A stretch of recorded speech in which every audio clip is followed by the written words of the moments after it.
नमस्कार, सत श्री अकाल, वड़क्कम, खंबा गणी, राम राम साहब, सभी को ऑल्टरनेट मीडिया में फिर से स्वागत है। इवन तो मैं ट्रैवल कर रही हूँ, पर मेरी जो निगाहें, आंख, कान, नाक, अब जो भी बोले वो इंड हैपनिंग्स पर लगा रहता है। और इन गद्दारों की इतनी हिम्मत हुई कि सैन फ्रांसिस्को में इंडियन एम्बेसी के ऊपर अटैक किया।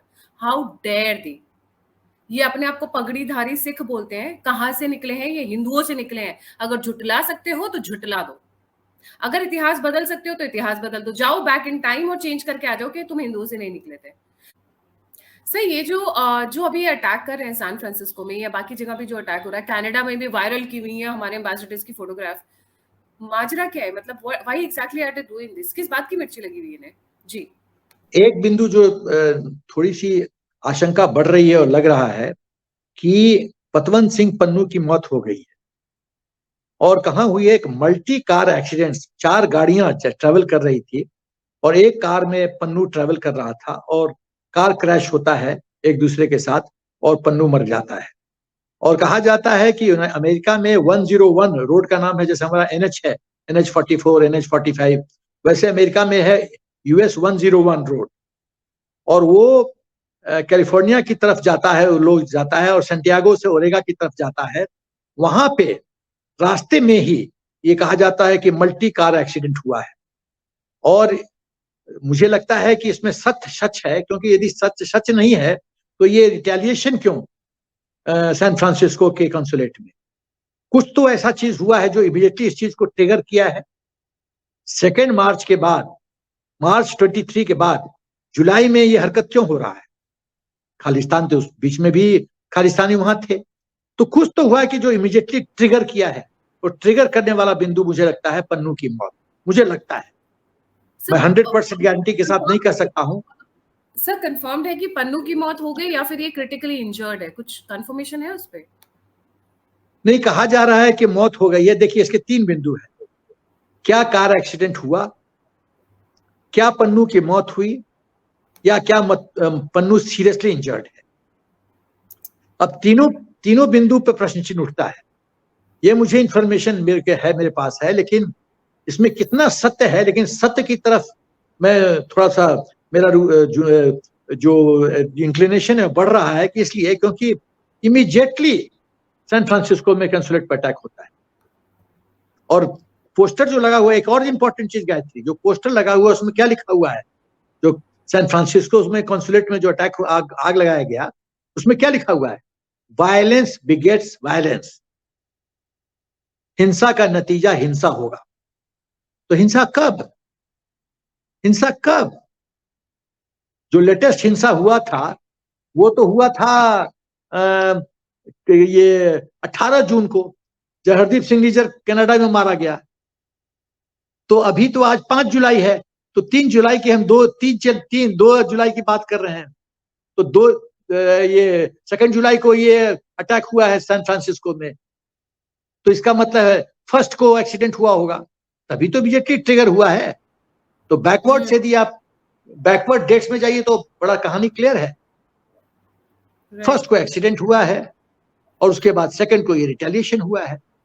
तो मुझे लगता है कि पन्नू की आत्मा पहुंच गई है नरक में, और वहां महाकाल उसके लिए वेट कर रहे हैं।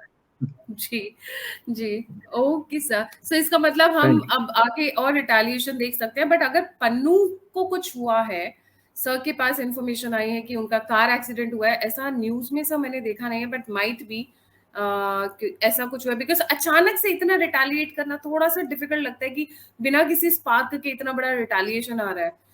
अगर मैं बात करूं निज्जर की डेथ को, आज तकरीबन 15-20 दिन हो चुके हैं, if I am not mistaken. Nijjar की भी डेथ, या उससे पहले यूके में जो डेथ हुई पूरी की, या फिर पीछे भी कई लोगों की डेथ हुई है। बाय द वे, मैं ऑन रिकॉर्ड बोल रही हूँ, आईएसआई अपने कई एसेट्स को जानबूझकर इसलिए मार रही है कि कहीं रॉ के हाथ ना लग जाए। तो गुड रिडेंस के नाम पर लगा रही है और नाम डाल रही है रॉ पर। टपकाव हो रहे हैं, नाम डाल रहे हैं रॉ पर। बाकी एक दो अगर कोलैटरल इंडिया की तरफ से भी जा रहे हैं तो it wouldn't be a big surprise, क्योंकि जब आप लोग शैडोज में काम करोगे तो men will in shadows will retaliate at the same time. देखो, अब गायत्री, मैं कहना चाहता हूं कि ये हुआ क्या है, ताकि दर्शकों तो पता चले ना। लोग पेपर तो पढ़ते हैं, बट सिस्टमेटिकली सिक्वेंसली मैं बताना चाहता हूं। खालिस्तानियों ने हिंदुस्तान के कॉन्सुलेट जो अमेरिका में सैन फ्रांसिस्को में है, उसके बिल्डिंग में आग लगा दिया। ये हिंदुस्तान की गरिमा, ये बहुत गंभीर विषय है, हिंदुस्तान की गरिमा, सॉवरेंटी पे अटैक है।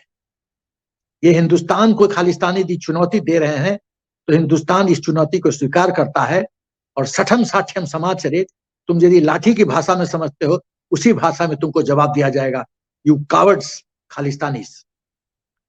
ये प्रयत्न मार्च 2023 में भी हुआ था गायत्री, लेकिन तूफान के कारण ये सफल नहीं हो पाए थे। उस समय भी आग लगाने की सोच की गई थी और वे 2 जुलाई को ये सफल हो गए। ये ऐसा क्यों हो रहा है? इसके कई बिंदु हैं। पहला कि ये आईएसआई को प्रभावित करना चाहते हैं कि नहीं नहीं, हम सॉफ्ट नहीं हो रहे हैं, हम हिंदुस्तान को अपनी शक्ति का प्रदर्शन दिखाएंगे। दूसरा कि ये रिएक्शन है, ये खालिस्तानी समझते हैं कि हिंदुस्तान, फ्रेंड्स ऑफ इंडिया ने उनको, चाहे वो 18 जून 23 को हरदीप सिंह निज्जर को मारा गया, 6 मई 2023 को परमजीत सिंह पनवर लाहौर में मारा गया, 15 जून 23 को अवतार सिंह खांडा लंदन में मारा गया। कोई कहता है मारा गया, वहां का डॉक्टर्स रिपोर्ट है कि उसको हेल्थ प्रॉब्लम था, उसकी वजह से मृत्यु हुई है। तो खैर जो भी हो, खालिस्तानियों की सोच है कि इसमें हिंदुस्तान सरकार का हाथ है। हो सकता है, नहीं भी हो सकता है। मुझे तो ज्यादा लगता है कि फ्रेंड्स ऑफ इंडिया, सरकार का हाथ नहीं है, फ्रेंड्स ऑफ इंडिया या आईएसआई का हाथ हो सकता है। तो ये रिएक्शन है, ये इन मृत्युओं का ये रिएक्शन है, ये ऑफेंसिव रिप्लाई है कि एक हिंदुस्तान को संदेश देने के लिए कि हम मर नहीं गए हैं। इस पे एक बार अटैक हुआ या 2 बार अटैक हुआ? जो मेरे पास इंफॉर्मेशन आ रही है 2 बार अटैक किए। 2 बार अटैक। अच्छा, तो अभी एक और चीज मैं कहना चाहता हूं, लेकिन मैं जो समझता हूं, जो मैक्रो एस्पेक्ट क्या है, मैक्रो एस्पेक्ट ये है गायत्री कि ये जो वारदात हुआ है, इसमें इसका है जॉर्ज सोरोस का हाथ है और आईएसआई का हाथ। जॉर्ज सोरोस का पैसे का खेल और आईएसआई का प्लानिंग और एग्जीक्यूशन। ये जो आग लगा है सैन फ्रांसिस्को, और थोड़ा सा मैं डेविएट करके बोलूंगा कि वक्त आ गया है कि फ्रेंड्स ऑफ इंडिया को जॉर्ज सोरोस को एक सबक सिखाने की जरूरत है, उसको ठोक देने की जरूरत है। ऐसा कोई ऐसा सिक्योरिटी सिस्टम नहीं जो 100% फुल प्रूफ हो सकता है। प्रेसिडेंट कैनेडी को मारा जा सकता है, राजीव गांधी को मारा गया, ऐसा कोई सिक्योरिटी सिस्टम है जो 100% गारंटी दे कि totally impregnable target, totally impregnable है, पूरी कवच उसकी इतनी स्ट्रांग है कि कोई छू नहीं सकता, ऐसा पॉसिबल नहीं। जॉन एफ कैनेडी पे तो इतना सिक्योरिटी था, मारा गया। तो सवाल यह है कि जॉर्ज सोरस भी तो कहीं रहता होगा, कहीं ना कहीं से तो इंफॉर्मेशन मिल सकता है हमको, कहाँ रहता है, उसको रडार पे लेना चाहिए, क्योंकि बहुत उछल रहा है। तो बहुत उछल रहा है तो उस तूफान को शांत करने की थोड़ा सा मैं यहाँ से थोड़ा सा मैं आपसे थोड़ा सा डिसएग्री करती हूँ। जॉर्ज सोरोस एक सामने का चेहरा, उसके पीछे बहुत बड़ी बड़ी शक्तियां हैं। हम लोगों ने जॉर्ज सोरोस को तो आइडेंटिफाई कर लिया, चलिए उनसे निपट लेंगे, पर उनके पीछे भी तो खड़े हैं। उन्होंने तो ऑलरेडी अपना हेयर कर दिया ना अपने बेटे को। जॉर्ज सोरोस ने अपने बेटे को अपना उत्तराधिकारी अनाउंस कर दिया। तो चलिए मान के भी चलते हैं कि हम किसी मोमेंट पे उनसे निपट भी ले, बट फिर उनकी बदले 4 और खड़े हो जाएंगे। तो known enemy and a known face is I think better than an unknown one. ये मेरी थॉट नहीं, है। खड़े हो जाएंगे तो कोई बात नहीं है। हम कौन चैप्टर क्लोज कर रहे हैं, हम तो चैप्टर खुला रख रहे हैं। द मोर द मेरियर, और आओ और मजा आएगा, शूटिंग प्रैक्टिस हो जाएगी। अब मैं आता हूं, इसके पहले कि मैं आऊं कि ये खालिस्तानियों को का एकदम पूरा एनालिसिस करूं कि कितने बड़े देशद्रोह हैं, उससे महत्वपूर्ण बिंदु पे आता हूं सबसे पहले कि हिंदुस्तान के गवर्नमेंट का क्या एक्शन होना चाहिए। इसको बेसिकली मैं 3-4 हिस्सों में डील करूंगा गायत्री। जो हम कैसे अपने एम्बेसी का या जो कॉन्सुलेट है उसका सिक्योरिटी आर्किटेक्चर, स्ट्रक्चर मजबूत करें। पहला, हम, ये हो गया डिफेंसिव एंगल। ऑफेंसिव एंगल क्या, हम क्या क्या ऑफेंसिव एक्शन लें ताकि खालिस्तानियों को संदेश जाए कि हिंदुस्तान बहुत गंभीर है और उनकी ये बदतमीजी एकदम बर्दाश्त नहीं करेगा। तीसरा, हिंदुस्तान और अमेरिका के परिप्रेक्ष्य में कुछ बातें कहूंगा। और चौथा, डिप्लोमेटिक लेवल पे अमेरिका, ऑस्ट्रेलिया, यूके और कनाडा, इसके परिप्रेक्ष्य में क्या करने की जरूरत है। तो सीधे आते हैं पहले कि हम अपना सुरक्षा ग्रिड जो है, एम्बेसी का और जो कंसुलेट है उसका कैसे बढ़ाएं। देखो, सिक्योरिटी ड्रिल जो एसओपी है वो कहता है कोई भी इंपॉर्टेंट टारगेट हो, वीए या वीपी हो, वाइटल एरिया, वाइटल पॉइंट हो, उसके कई लाइंस पेरीमीटर्स ऑफ डिफेंस होते हैं। Inner most perimeter, second outer ring, third outer ring, तो rings of layers of security होता है। क्या कंसुलेट ऑफिस में सैन फ्रांसिस्को में ऐसा था? मुझे तो नहीं लगता है, नहीं था। उसके बाद एक वॉच पोस्ट बनना चाहिए, या वॉच टावर कहो, जो कि बिल्डिंग जो छत है वहां पर वो पोजीशन हो, और टोटली आर्म्ड हो बंदा, 24/7, फ्लड लाइट हो, और उसकी निगाहें 2-3 किलोमीटर तक जाए उस फ्लड लाइट की, ताकि जो ही कोई फॉरवर्ड मूवमेंट होता है बिल्डिंग की तरफ, तो स्ट्रेट वे सीसीटीवी के माध्यम से पता चल जाए कि खतरा आ रहा है। उसके बाद स्पेशल कमांडो फोर्स डिप्लॉय करने की जरूरत है, जब तक हम पूरी तरह से खालिस्तानियों को खत्म नहीं कर देते हैं। और ये सरकार को चाहिए कि अमेरिका को, एडमिनिस्ट्रेशन को, ऑस्ट्रेलिया को, यूके को पूरा संदेश साफ दे दे, कनाडा को, कि देखो राइट टू सेल्फ डिफेंस में हमारा स्पेशल कमांडो फोर्स यदि फायर करेगा, वो तुम्हारे कानून का वायलेशन नहीं कर रहा है, ये विद इन लीगल स्ट्रक्चर है। किसी भी देश में, किसी भी जुडिशियल सिस्टम में राइट टू सेल्फ डिफेंस में आप गोली चला सकते हो, किसी की हत्या होती है तो हत्या नहीं माना जाता है। ये संदेश देने की जरूरत है, और अभी permanently special commando force depute करने की जरूरत है। वो होंगे, प्राइमरी रिस्पॉन्सिबिलिटी है, जिम्मेदारी है उस देश का। जैसे यहाँ दिल्ली में हिंदुस्तान की पुलिस सिक्योरिटी देती है सब एम्बेसी को, उनकी जिम्मेदारी तो है, लेकिन क्या जिम्मेदारी का रोल पूरी तरह से पूरा किया जा रहा है? क्या हमारे एम्बेसी और कॉन्सुलेट पूरी तरह से सुरक्षित किया गया? और कितनी बार अटेम्प्ट हुआ है? तिरंगा का अपमान, अभी आग लगाया गया है, देखिए आप वीडियो दिखा रही हैं, आग लगाया है।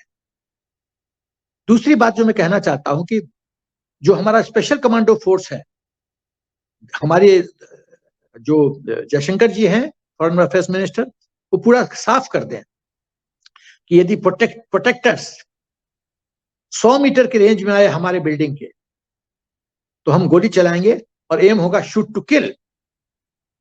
शूट टू किल, कोई अपीजमेंट नहीं, गोली चलाइए मारने के ध्येय से, क्योंकि आप मेरे लिए खतरा बन रहे हैं, और राइट टू सेल्फ डिफेंस के तहत मारना मेरा हक बनता है। और इतिहास गवाह है कि एकदम आपने सही दी है, आप वीडियो दिखा रही, कि अमेरिका कंडेम करता है, और वो कहता है कि वैंडलिज्म, वायलेंस के अगेंस्ट जो है कोई हरकत होती है किसी देश के डिप्लोमेटिक फैसिलिटी पे, तो उसको क्रिमिनल ऑफेंस माना जाएगा, क्रिमिनल ऑफेंस माना जाएगा। जी सर, मैं इसको ना इस एंगल से देखती हूँ कि कंडेम करना जस्ट मुंह से इज नॉट इनफ। या तो जिन लोगों ने इस ये काम किया है, अरेस्ट देम, तब हम मानेंगे कि आपका ये चीज सही है। Arrest them, put them behind bars. नहीं तो जैसे अभी यूके में चल रहा है, एनआईए ने निकाले, सबकी शक्लें निकाल दी फेस रिकग्निशन के थ्रू कि भाई इनके ऊपर इनाम है, 10 लाख है, 5 लाख है, आप लेकर आओ इन्हें, आपको ये इनाम मिलेगा। और पुलिस भी वहां की हेल्प कर रही है। वैसे ही अगर यूएस करता है तो मानेंगे, नहीं तो इनका दोहरा चरित्र है। एक तरफ तो आप हमारे साथ डिफेंस डील करना चाहते हो, आप हमारे साथ टाई अप्स करना चाहते हो, आप हमारे साथ ये करना चाहते हो, और दूसरी तरफ आप पीछे से, बोलते ना स्टिक एंड कैरेट पॉलिसी, पीछे से आप डंडा भी लेकर खड़े हो, आप पीछे से परेशान करने के लिए भी खड़े हो। बाय द वे, मैं अपने व्यूअर्स को बताना चाहूंगी, इस वक्त यूएस के भी मिनिस्ट्रीज, मैं जिनको वो डिपार्टमेंट्स बोलते हैं, डिफेंस डिपार्टमेंट एंड जो उनकी स्टेट डिपार्टमेंट है, दोनों के बीच में प्रॉब्लम है। एक मोदी और इंडिया को सपोर्ट करता है और दूसरा सपोर्ट नहीं करता है, तो लॉबिंग जो है इस वक्त यूएस में वो भी बहुत स्ट्रॉन्ग चल रही है। पर मैथ्यू मिलर का ये स्टेटमेंट आना, it's not something big I consider. सब मुझे अब ये छोटी चीजें लगती हैं। If you really mean it, arrest them, otherwise ये लिप सर्विस। जी सर, एकदम सही कह रही हो गायत्री। खाली निंदा करने से नहीं होता है ना। हिंदुस्तान में भी तो भूतकाल में बहुत निंदा करता रहा है, पाकिस्तान के परिप्रेक्ष्य में, चीन के परिप्रेक्ष्य में। हुआ क्या? कोई व्यवहार में, चरित्र में परिवर्तन आया क्या? एकदम नहीं। क्या ये सच नहीं है कि एफबीआई, अमेरिका की FBI, federal bureau of investigation, एक बहुत प्रोफेशनल बॉडी है और उनको पूरा इंफॉर्मेशन रहता है? क्या एफबीआई ने हिंदुस्तान इंटेलिजेंस के साथ पूरा डाटाबेस शेयर किया है खालिस्तानियों का? कौन कौन सपोर्टर हैं, कहाँ रहते हैं, किस किस फ्लैट में रहते हैं, एड्रेस क्या है, गतिविधि क्या है, धंधा क्या करते हैं, क्या FBI ने शेयर किया क्या? मैं ये पूछना चाहता हूँ, मुझे नहीं लगता शेयर किया गया। नहीं और नहीं सर, आपको मेरे यदि पास न्यूज़ नहीं है। FBI has started working. अभी जैसे आपसे बात करते करते मैंने स्क्रॉल किया है, FBI is on it, but is on it तो हम भी बोल देंगे। तो आपके यूएस नेशनल्स पे अरे अगर अटैक हुआ तो तो हमने भी सीआईडी लगा दी, हमने भी अपनी आईबी लगा दी, हमने भी अपना रॉ लगा दिया। Give us the result. मैं ये एक, जब फेलियर स्टूडेंट होता है उसको पेरेंट्स बोलते हैं पढ़ो, मतलब बोला कोशिश कर रहा हूं। अरे कर रहा हूं, कब तक कोशिश करते हो? रिजल्ट तो दिखाओ भाई। कोशिश करने से नहीं होता है ना। आप FBI हो, आपके पास डाटा नहीं हो ये तो नहीं मान सकता मैं। और आपको ये डाटा कॉन्सुलेट के साथ, एम्बेसी के साथ, इंडियन एम्बेसी के साथ शेयर करना चाहिए था, और आपको प्रिकॉशनरी मेजर लेना चाहिए था। जब आप जानते हो कि ये टारगेट है हिंदुस्तान की एम्बेसी और कॉन्सुलेट, तो 2-3 किलोमीटर पहले, जो मैं पेरीमीटर ऑफ डिफेंस की बात कर रहा हूं, first layer, second layer, third layer, fourth layer, क्यों नहीं किया जाता है? एक चीज और कहना चाहता हूं कि एक एक पेरीमीटर में खाली आप फेरोसियस कुत्ता डाल दीजिए, जो विश्व के सबसे खतरनाक और खूंखार कुत्ते होते हैं, डॉग स्क्वाड डाल दीजिए 10-15 का, देखता हूं कैसे खालिस्तानी घुसते हैं।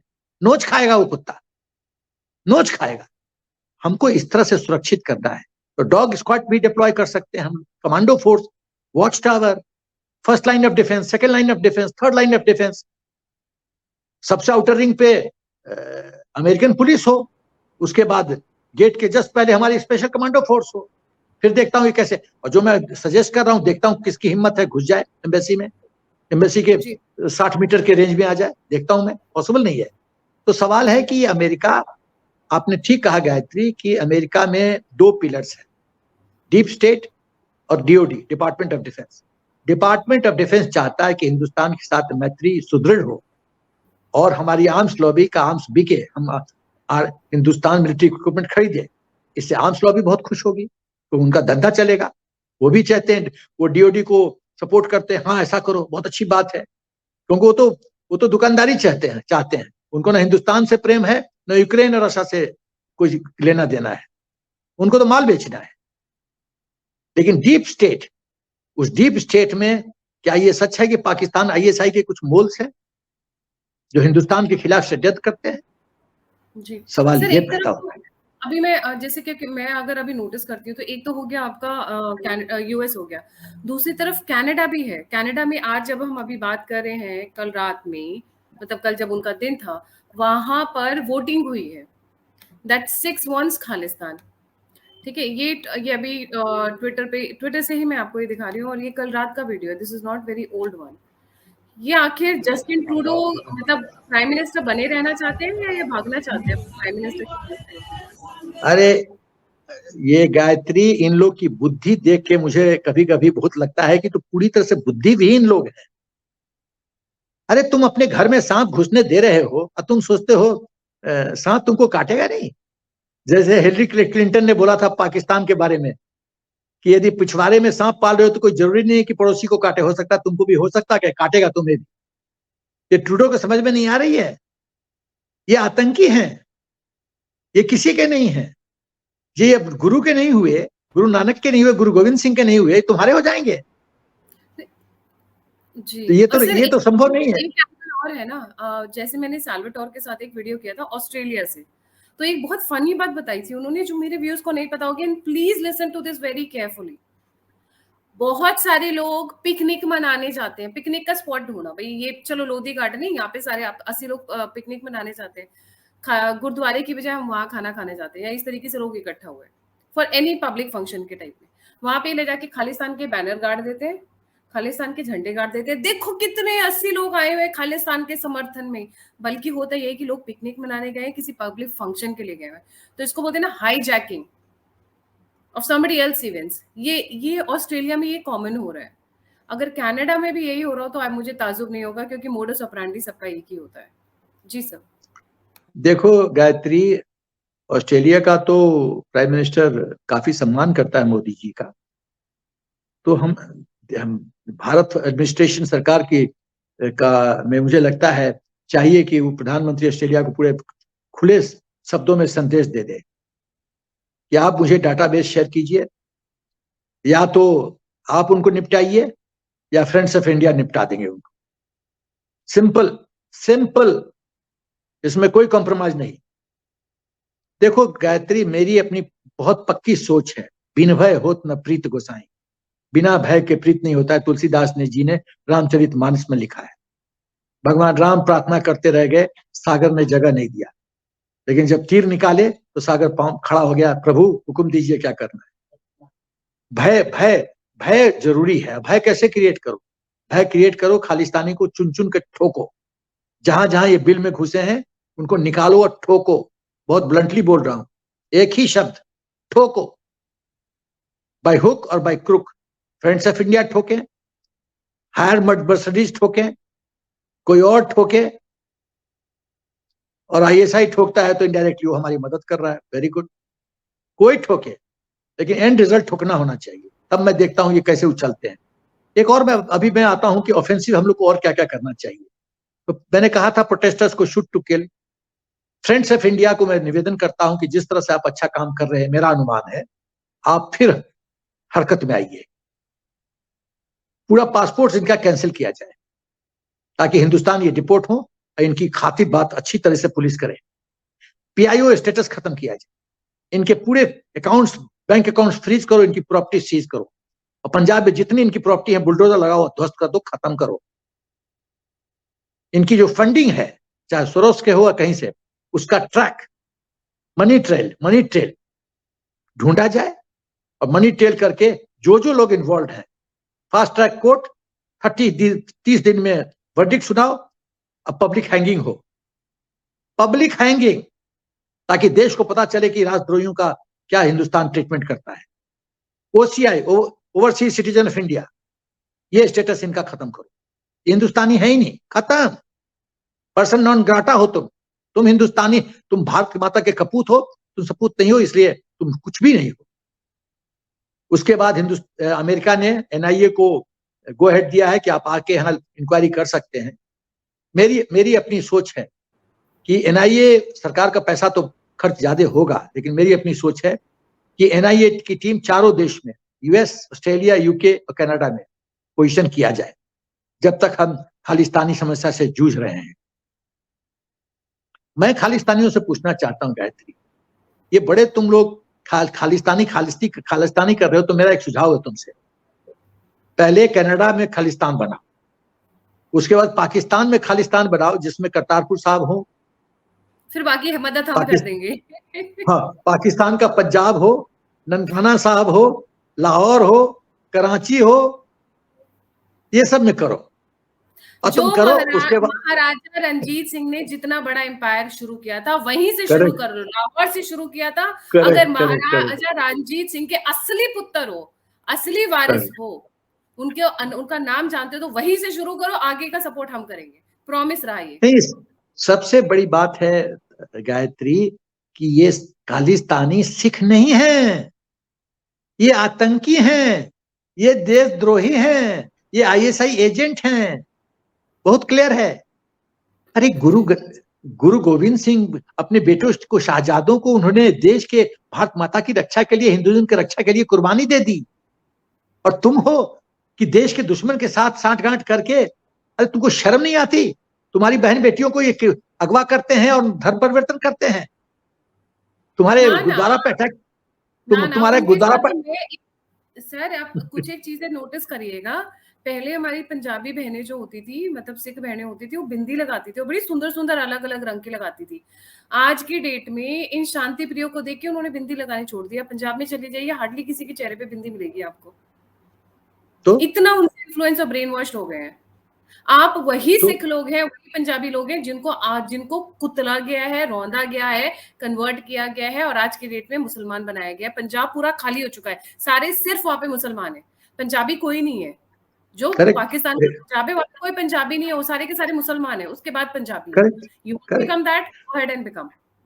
अपनी बहनों से घर में थूकोगे, अपने सब कुछ करोगे, then it's a different story. मेरा एक सजेशन है, तुम खालिस्तानियों, तुम कावड़ कायर लोग, पहले तो पगड़ी हटाओ, दाढ़ी हटाओ, तुम ये रख के सिखिज्म का अपमान कर रहे हो, तुम सिख कहलाने लायक नहीं हो, you are a traitor, you are आतंकी। तो ये तो सिख है ही नहीं, ये तो तनखैया है, दे आर तनखैया, ये सिख नहीं है। जो मेरी सोच बहुत साफ है, जो गुरुओं का सम्मान नहीं करता है, जो गुरु ग्रंथ साहब का सम्मान नहीं करता है। गुरु ग्रंथ साहब में कितनी बार लिखा हुआ है राम राम राम राम, बिट्टल बिट्टल बिट्टल, कितनी बार। क्या ये सच नहीं है कि हिंदू का सबसे बड़ा बेटा सिखिज्म अडॉप्ट करता था क्योंकि राष्ट्र को सुरक्षित करना है, और वॉलंटियरली हिंदू परिवार देता था कि हाँ मैंने अपने बड़े पुत्र को दान दिया सिखिज्म के लिए। क्या ये सच नहीं है? तो हिंदुइज्म और सिखिज्म में फर्क क्या है? जो लोग बकवास करते हैं वी आर डिफरेंट, काय का डिफरेंट हो? कोई डिफरेंट नहीं हो, हम और आप सेम हैं। ये हिंदुस्तान के खिलाफ जो ताकतें हैं ये हमको आपको डिवाइड करने की कोशिश कर रही हैं, और उस चंगुल में आप फंसते हो। गुरुवाणी नहीं सुनते क्या? गुरु ग्रंथ साहब ठीक से नहीं पढ़ा क्या? हिंदू और सिख डिफरेंट? एकदम डिफरेंट नहीं है, हम लोग सेम हैं, हमारे डीएनए सेम है। हम जितना मंदिर में जाके माथा टेकते हैं, मेरा घर महेंद्र में है पटना में, गुरु गोविंद सिंह साहब का वहीं जन्म हुआ था, हम उतनी श्रद्धा से वहां माथा टेकते हैं, हम उनको ईश्वर मानते हैं। क्या प्रॉब्लम है? ये पाकिस्तानी ये हमको डिवाइड करना चाहते हैं, कभी कास्ट के नाम पे, कभी क्लासिफिकेशन के नाम पे, कभी धर्म के नाम पे, ये हमको तोड़ने की कोशिश करते हैं जी। इनका एक ही उपाय है गायत्री, गायत्री ठोको, ऑपरेशन ठोको, इनका ऑपरेशन ठोको जी। एक्चुअली मुझे ऐसा लगता है ऑपरेशन ठोको चाहे आईएसआई ने चलाया, चाहे रॉ ने चलाया, किसी और ने चलाया हो, ये उसी की मिर्ची है। जो जो पन्नू की बात आप कर रहे हैं, मुझे ऐसा लग रहा है हो सकता है उनका एक्सीडेंट हुआ है और उसके बाद में एकदम से निकल आया। अच्छा, एक चीज और हुई है बीच में, कनाडा में इन्होंने क्या किया, जो कनाडा के एम्बेसी में, कॉन्सुलेट्स में एम्बेसडर्स हैं, उनकी फोटो निकालकर वायरल की है कि these are the people who are working in the Indian embassy, how dare you. और अगर सीरियसली रॉ अपने कदम पे आ जाए, पहली बात तो रॉ ऐसे कांड करती नहीं है, रॉ is a very subtle kind of an organization, वो अपना इंटेलिजेंस का काम करते हैं, ठोको का काम कम करते हैं वो। बट अगर रॉ सीरियसली अपने दमखम पर आ गई ना, तो आप लोगों को फोटो लगाने की जरूरत नहीं लगेगी, आपकी फोटो पे हार पहले ही चढ़ चुका होगा, एकदम 72 मिल चुके होंगे।